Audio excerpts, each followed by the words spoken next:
Tema atau judul firman Tuhan pada hari ini adalah menunggu waktu Tuhan.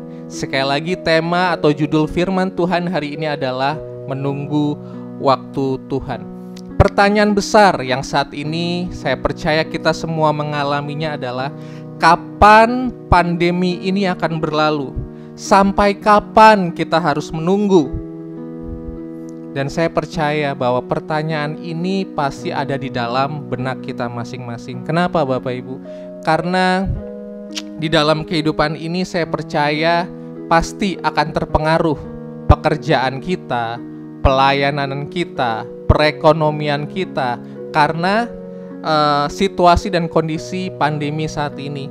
Saya pun dan istri Bapak Ibu semua harus menunda untuk memberikan vaksin kepada anak saya Mordekai. Bahkan banyak di antara teman saya yang harus menunda pernikahannya walaupun mereka sudah mempersiapkan 70% untuk mengadakan pernikahan di tahun ini, tapi mereka harus menunda di tahun depan. Bahkan ada beberapa gereja juga karena situasi kondisi yang saat ini tidak menentu harus menunda untuk melakukan ibadah secara online.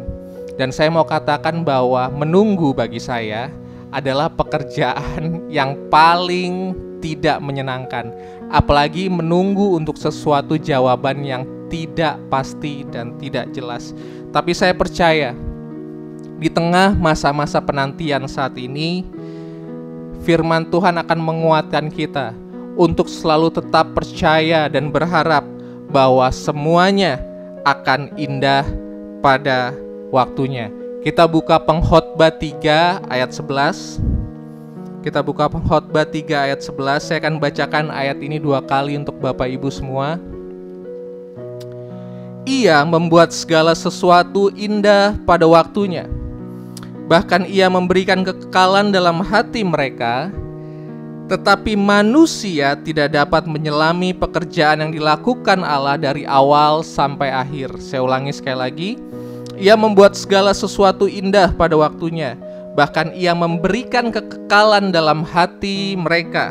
Tetapi manusia, berarti saya dan kita semua, tidak dapat menyelami pekerjaan yang dilakukan Allah dari awal sampai akhir. Saya percaya bahwa setiap kita pasti mengalami permasalahan, pasti mengalami pergumulan yang ingin segera dijawab permasalahannya. Tetapi tahukah Bapak Ibu semua bahwa cara dan waktu Tuhan berbeda dengan cara dan waktu kita? Sekali lagi, bahwa cara dan waktu Tuhan berbeda dengan cara dan waktu kita sebagai manusia. Dikatakan di ayat 11, manusia tidak dapat menyelami pekerjaan yang dilakukan Allah dari awal sampai akhir. Bapak Ibu semua, kita tahu bahwa manusia pasti suka yang instan. Manusia pasti suka shortcut atau jalan pintas. Tapi saya mau katakan saat ini bahwa Tuhan lebih tertarik pada proses. Sekali lagi, Tuhan lebih tertarik kepada proses ketimbang menjawab setiap doa kita secara instan. Saya mau katakan sebagai ilustrasi bahwa makanan yang instan itu pasti lebih tidak menyehatkan dibandingkan dengan makanan yang diproses dengan cara-cara yang alami. Ilustrasi yang lain, penyanyi yang instan, yang mungkin jebolan ajang-ajang tertentu, pasti akan cepat meredup dibandingkan dengan penyanyi yang merintis dari bawah. Dan saya percaya penyanyi yang merintis dari bawah itu lebih survive, lebih bersinar, dan sinarnya lebih tahan lama ketimbang penyanyi instan yang mungkin cepat meledak tetapi cepat juga untuk turun. Nah, di sini kita diingatkan bahwa Pengkhotbah 3 ayat 11 mengatakan, ia membuat segala sesuatu indah pada waktunya. Ia akan membuat segala sesuatu indah pada waktunya. Garis bawahi Bapak Ibu kata segala sesuatu. Tuhan tidak pernah setengah-setengah untuk memberkati kita. Tuhan tidak pernah setengah-setengah untuk menolong kita. Tuhan tidak pernah setengah-setengah untuk menjawab setiap doa kita. Kalau Ia bilang segala sesuatu, berarti termasuk pergumulan kita, termasuk permasalahan kita, termasuk keluarga kita, bahkan termasuk pekerjaan kita.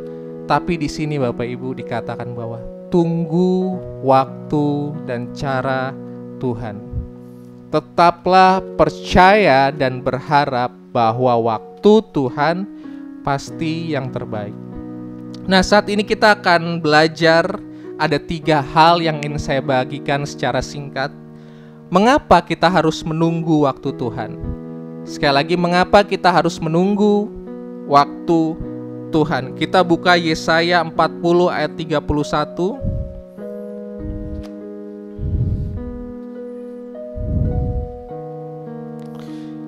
Mengapa kita harus menunggu waktu Tuhan? Yang pertama, menunggu menunjukkan isi hati kita yang sesungguhnya. Yang pertama adalah menunggu menunjukkan isi hati kita yang sesungguhnya. Yesaya 40 ayat 31. Tetapi orang-orang yang menanti-nantikan Tuhan mendapat kekuatan baru. Mereka seumpama raja wali yang naik terbang dengan kekuatan sayapnya. Mereka berlari dan tidak menjadi lesu, mereka berjalan dan tidak menjadi lelah. Saya punya pertanyaan untuk Bapak Ibu semua. Bisakah Tuhan kita menjawab langsung setiap doa, bahkan permasalahan dan pergumulan Bapak Ibu? Saya percaya bahwa Tuhan kita bisa segera dan langsung. Kenapa? Karena Tuhan kita adalah Tuhan yang Maha Kuasa Bapak Ibu. Dan Dia adalah Tuhan yang tidak terbatas. Tidak ada yang tidak dapat Dia lakukan. Tapi tahukah Bapak Ibu semua bahwa Tuhan ingin melihat hati dan respon kita pada saat kita menanti-nantikan Tuhan? Apakah kita cenderung mengeluh atau justru menanti-nantikan dan berharap bahwa Tuhan pasti akan menolong kita? Saya ulangi sekali lagi bahwa Tuhan bisa menjawab segera setiap doa, bahkan permasalahan Bapak Ibu. Tetapi Tuhan tidak mau itu yang utama. Tuhan mau melihat apakah hati kita sungguh-sungguh melekat, atau justru hati kita malah menjauh ketika ada dalam masa-masa penantian. Bapak Ibu, kita tahu cerita Yosua dan Kaleb. Yosua Kaleb adalah salah satu dari 12 pengintai. 10 pengintai memberitakan hal-hal yang tidak baik, memberitakan kabar-kabar yang busuk. Tapi Yosua dan Kaleb tetap percaya akan janji Tuhan. Tetapi karena 10 pengintai itu memberikan kabar busuk dan bangsa Israel tidak percaya bahwa mereka bisa masuk ke tanah perjanjian, maka Tuhan menghukum bangsa Israel untuk berkeliling di padang gurun 40 tahun lamanya. Dan saya mau katakan Bapak Ibu, Yosua dan Kaleb termasuk orang yang mengelilingi padang gurun 40 tahun lamanya. Bagi saya ini mengajarkan kita bahwa kita harus tetap sabar. Kita harus tetap menunggu waktu Tuhan. Yosua dan Kaleb sebenarnya mungkin tidak pantas untuk mengikuti atau berkeliling 40 tahun lamanya di padang gurun. Tapi dia ikut bangsa Israel. Dia tetap mengelilingi padang gurun 40 tahun lamanya tanpa mengeluh, tanpa ada keluar kata-kata bersungut-sungut. Tapi hati dan hidupnya tetap melekat sama Tuhan. Ini terbukti setelah Musa dipanggil Tuhan, maka Yosua menggantikan Musa untuk memimpin bangsa Israel. Karena apa? Karena hati Yosua tetap melekat di dalam Tuhan, apapun situasi dan kondisinya. Bapak Ibu, ketika waktu Tuhan sedang terjadi dalam kehidupan kita, firman Tuhan di satu sisi mengatakan bahwa kita harus tetap kuat dan kita harus tetap berharap sama Tuhan. Tetapi ada satu pribadi yang tidak ingin tinggal diam. Dia adalah iblis, Bapak Ibu.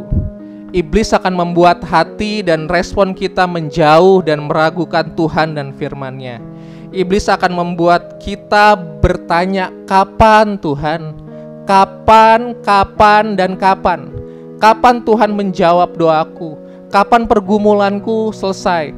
Kapan ini semuanya akan berhasil? Iblis akan menaruh di pikiran Bapak Ibu kata kapan, dan kapan. Tapi ingat sekali lagi bahwa Tuhan selalu tertarik dengan proses. Lewat proses yang ada, Ia akan membuat hidup kita dan hati kita menjadi pribadi yang lebih baik. Saya ulangi sekali lagi, lewat proses yang kita alami, lewat waktu Tuhan yang kita jalani, sepanjang hati kita mengandalkan Tuhan, sepanjang hati kita berpaut kepada Tuhan, maka lewat proses yang ada, Ia akan membuat kita menjadi pribadi yang lebih baik. Amin Bapak Ibu semua. Bapak Ibu, sebelum Tuhan mengubah keadaan kita, sebelum Tuhan mengubah keadaanmu, Ia lebih tertarik mengubah hidup kita. Ia lebih tertarik mengubah hidupmu. Tuhan lebih tertarik menambahkan imanmu daripada memberikan jawaban atas doamu. Tuhan lebih tertarik untuk menambah pengenalanmu akan Kristus daripada memberikan berkat-berkat yang melimpah dalam kehidupanmu. Kenapa Bapak Ibu? Karena itu semua berkat dan jawaban doa hanyalah bonus. Karena yang terpenting di sini adalah kalau yang di dalam atau pribadi kita itu berubah, maka di luar pun pasti juga akan berubah. Sekali lagi saya mau katakan, kalau di dalam hidup kita, di dalam hati kita, di dalam roh kita berubah, maka saya percaya di luar pun pasti berubah. Berkat, jawaban doa, jawaban permasalahan, itu semua hanya bonus. Tuhan lebih tertarik kepada pribadimu ketimbang Dia menjawab setiap doa-doamu. Karena itu semua hanyalah bonus. Makanya ada kutipan yang mengatakan bahwa Tuhan lebih tertarik menjadikan kita emas daripada memberi kita emas. Bapak Ibu boleh bilang ke kanan kiri Bapak Ibu yang mungkin ada suami maupun istri maupun anak saudara, bilang ke kanan kiri bahwa Tuhan lebih tertarik menjadikan kita emas daripada memberi kita emas. Amin Bapak Ibu. Makanya ketika doamu belum dijawab, tetap saat teduh. Ketika pergumulanmu masih ada, tetap sembah Tuhan. Ketika mungkin bebanmu makin berat, tetap baca cepat, baca Alkitab, tetap ikut ibadah secara online. Amin Bapak Ibu. Itu yang pertama. Mengapa kita harus menunggu waktu Tuhan? Karena menunggu itu menunjukkan isi hati kita yang sepenuhnya atau yang sesungguhnya. Amin. Yang kedua, mengapa kita harus menunggu waktu Tuhan? Kita mau buka Yesaya 55 ayat 8 sampai dengan ayat yang ke-9. Yesaya 55 ayat 8 sampai dengan 9. Saya akan bacakan ini 2 kali. Sebab rancanganku bukanlah rancanganmu, dan jalanmu bukanlah jalanku, demikian firman Tuhan. Seperti tingginya langit dari bumi, demikianlah tingginya jalanku dari jalanmu, dan rancanganku dari rancanganmu. Saya akan bacakan ayat ini sekali lagi Bapak Ibu. Sebab rancanganku bukanlah rancanganmu, dan jalanmu bukanlah jalanku, demikian firman Tuhan. Seperti tingginya langit dari bumi, demikianlah tingginya jalanku dari jalanmu, dan rancanganku dari rancanganmu. Yang kedua, mengapa kita harus menunggu atau menanti waktu Tuhan? Karena menunggu melatih iman kita akan rencana Tuhan. Sekali lagi yang kedua, karena menunggu melatih iman kita akan rencana Tuhan dalam kehidupan kita. Bapak Ibu, seringkali bukannya Tuhan tidak tolong, seringkali bukannya Tuhan tidak bela, seringkali bukannya Tuhan gak buka jalan, tetapi kadang-kadang kita sebagai manusia kadang-kadang tidak mau sabar dan menggunakan rencana dan rancangan kita sendiri saat kita merasa bahwa Tuhan terlambat menolong kita. Saya ulangi sekali lagi, Bapak Ibu, bukannya Tuhan tidak tolong, bukannya Tuhan tidak bela, dan bukannya Tuhan tidak buka jalan. Tapi kadang-kadang kita kurang sabar untuk menanti rencana Tuhan terjadi dalam kehidupan kita. Kita menggunakan pikiran kita menggunakan akal kita menggunakan kekuatan kita yang kita miliki. Dan sampai pada akhirnya justru bukannya semakin baik, tapi malah semakin hancur, Bapak Ibu. Kita cenderung menggunakan akal dan rencana kita untuk menyelesaikan masalah kita.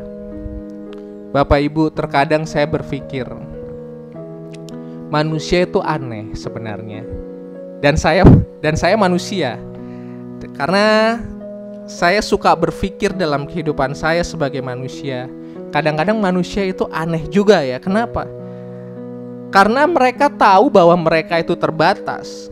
Mereka tahu bahwa mereka itu tidak tahu masa depan. Mereka punya banyak kelemahan, tetapi kadang-kadang suka mendikte Tuhan, tidak percaya Tuhan, menganggap bahwa Tuhan salah dalam melakukan rencananya. Tapi mereka ketika menyembah Tuhan, mereka mengatakan bahwa Tuhan itu dahsyat, Tuhan itu baik, segala rencana dan rancangan yang terbaik. Tetapi ketika mengalami suatu masalah, apa yang dia katakan berbeda dengan apa yang ia praktekkan. Ini sangat terbalik, Bapak Ibu. Saya ulangi sekali bahwa kadang-kadang manusia itu suka aneh. Mereka tahu bahwa diri mereka lemah, mereka tahu bahwa mereka terbatas dan banyak kelemahan, dan banyak melakukan kesalahan. Sedangkan Tuhan tidak pernah salah. Tuhan tahu rancangan dan jalan-jalan yang terbaik. Tuhan yang menciptakan kita. Tetapi kadang-kadang ketika Tuhan membawa kita ke dalam sebuah masalah yang terjadi dalam kehidupan kita, kita cenderung tidak menunggu rencana Tuhan. Kita cenderung tidak menunggu waktu Tuhan. Dan kita menganggap bahwa Tuhan terlambat dalam menolong kita.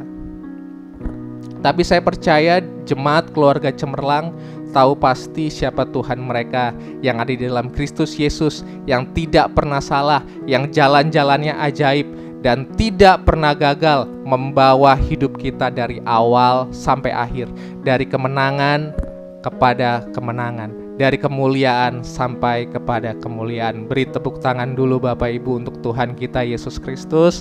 Amin. Rencana dan rancangan Tuhan berbeda dengan rencana dan rancangan kita. Agenda Tuhan berbeda dengan agenda kita. Kalender Tuhan berbeda dengan kalender kita. Tapi saya mau katakan saat ini Bapak Ibu, apapun situasi kondisinya, tetaplah percaya, tetaplah berharap. Latih iman kita bahwa rencananya pasti yang terbaik. Amin. Amin Bapak Ibu semua. Yang kedua, menunggu melatih iman kita akan rencananya. Yang terakhir Bapak Ibu, mengapa kita harus menunggu waktu Tuhan? Kita buka Ibrani 6 ayat 15. Ibrani 6 ayat 15, saya akan bacakan untuk Bapak Ibu semua. Saya akan menjelaskan firman Tuhan ini secara singkat Bapak Ibu.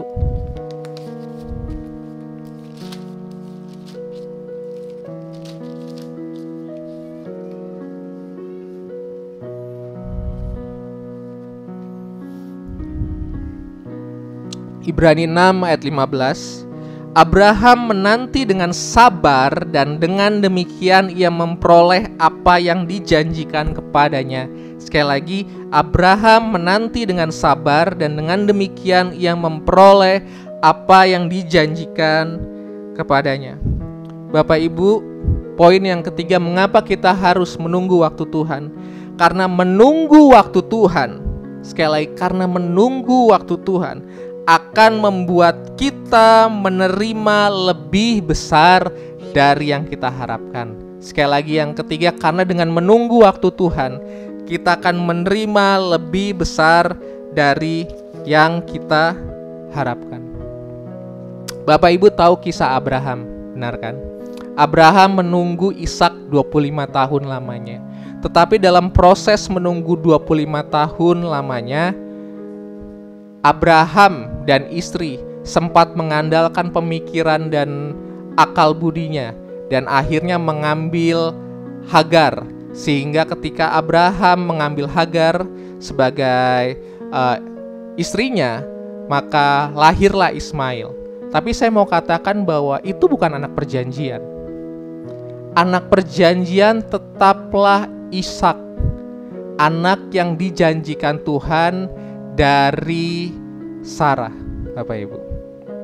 Nah, dan ketika proses menunggu 25 tahun lamanya, akhirnya Ishak lahir. Dan Ishak menjadi anak perjanjian. Dan lewat Ishak, Yesus lahir, Bapak Ibu. Saya mau katakan Bapak Ibu, ketika kita menunggu waktu Tuhan, ketika kita tidak mengandalkan akal dan pemikiran kita untuk menyelesaikan masalah kita sendiri, tapi kita mengandalkan Roh Kudus, kita mengandalkan firman Tuhan, dan kita menanti dengan sabar, saya percaya pasti jawaban doa, pasti berkat-berkatnya Tuhan pasti akan jauh melebihi dari yang kita harapkan. Satu contoh lagi dalam Alkitab, Bapak Ibu, di dalam kisah Yesus membangkitkan Lazarus, kita tahu bahwa ketika Maria dan Marta datang kepada Yesus dan mengatakan bahwa Yesus, tolong, Lazarus sedang sakit, tolong Tuhan sembuhkan. Saya menggunakan bahasa sehari-hari aja Bapak Ibu. Tapi Yesus sengaja menunda untuk datang kepada Lazarus. Dan akhirnya apa yang terjadi Bapak Ibu? Lazarus sudah meninggal. Dan bukan saja meninggal, tapi sudah 4 hari lamanya meninggal. Dan saya percaya mayatnya mungkin sudah busuk, sudah berbau, dan sudah tidak ada harapan lagi. Dan saya percaya bahwa ketika Maria dan Marta mengetahui bahwa Yesus sengaja menunda mereka, mungkin ada kekecewaan di dalam hati mereka. Mungkin ada sedikit duka di dalam hati mereka dan pertanyaan, mengapa Yesus sengaja menunda untuk menyembuhkan Lazarus? Tapi Bapak Ibu semua, apa yang dipikirkan Maria dan Marta berbeda dengan apa yang dipikirkan Yesus. Sekali lagi, apa yang dipikirkan Maria dan Marta berbeda dengan apa yang dipikirkan oleh Yesus. Maria dan Marta menginginkan kesembuhan. Tapi Bapak Ibu tahu, Yesus menyediakan kebangkitan. Amin. Sekali lagi saya mau katakan bahwa Maria dan Marta mengharapkan kesembuhan, tetapi Yesus menyediakan kebangkitan bagi Lazarus. Di sini kita belajar Bapak Ibu, apa yang kita pikirkan berbeda jauh dengan apa yang Tuhan persiapkan dalam kehidupan kita. Tuhan ingin menjawab segala sesuatu lebih besar dari apa yang kita harapkan.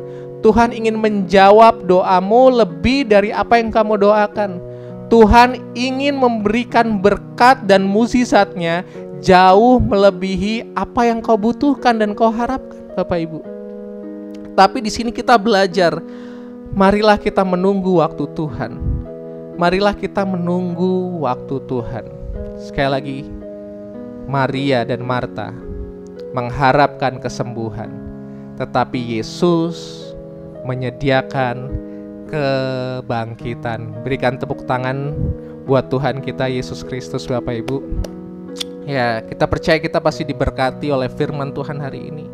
Dan saya mau katakan Bapak Ibu, pasti ada masa-masa di dalam kehidupan kita yang namanya moment. Sekali lagi saya mau katakan, pasti ada masa-masa dalam kehidupan kita yang namanya adalah moment. Ya, ada masa di mana ketika Tuhan tidak memberikan kepada kita apa yang kita harapkan, kita menjadi kecewa. Tetapi ketika kita tetap mengandalkan Tuhan dan tetap berfokus kepada Tuhan, maka di ujung-ujungnya dan kita menerima segala sesuatu yang lebih baik dari yang kita harapkan, maka ada peristiwa yang namanya oh moment.